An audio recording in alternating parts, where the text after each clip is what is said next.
இந்த காணொளி காட்சியின் வாயிலாக இந்த காணொளி காட்சியை காண்கிற அனைத்து நண்பர்களுக்கும் தோழிகளுக்கும் என்னுடைய மனமார்ந்த நன்றிய வணக்கத்தை தெரிவித்துக் கொள்கிறேன்.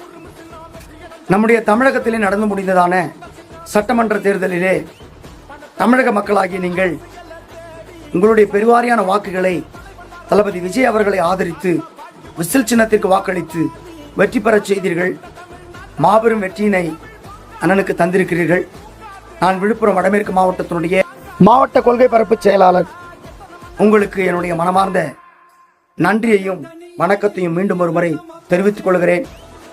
ஏனென்று சொன்னால், நன்றி மறப்பது நன்றன்று என்ற வாழ்க்கைக்கிணங்க தினைத்துணை நன்றி செய்யணும், பனைத்துணையாய் கொள்வார் பயன் தெரிவார் என்ற திருக்குறளுக்கு இணங்க நான் இந்த காணொளி வாயிலாக மீண்டும் ஒரு முறை நன்றியை சொல்லிக் கொள்கிறேன்.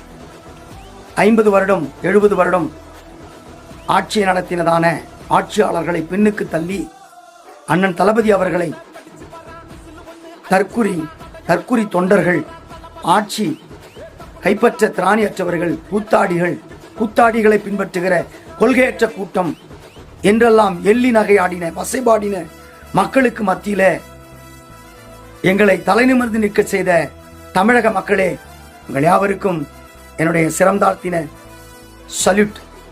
எத்தனை தரம் நன்றி சொன்னாலும் போதாது. அண்ணன் இதுக்கு நன்றி கடமாக அவர் சொன்ன வாக்குறுதிகளை, தேர்தல் வாக்குறுதிகளை மட்டுமல்லாமல் இன்னும் அநேக காரியங்களை கள ஆய்வு செய்து நன்மைகளை செய்வார் என்ற நம்பிக்கையுடன் இருங்கள். அவர் கொடுத்த வாக்கை கண்டிப்பாக நிறைவேற்றுவார். ஏனென்று சொன்னால், அதுதான் வாயில சொல்ற நன்றியை விட சொல்லல்ல செயல் என்று சொல்லுவார் அண்ணன். அதன்படி செயலாற்றுவார்.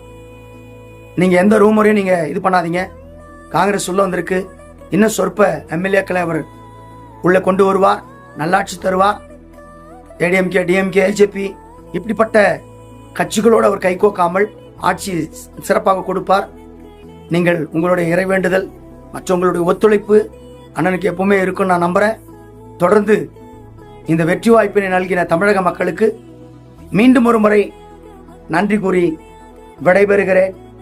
நன்றி, வணக்கம்.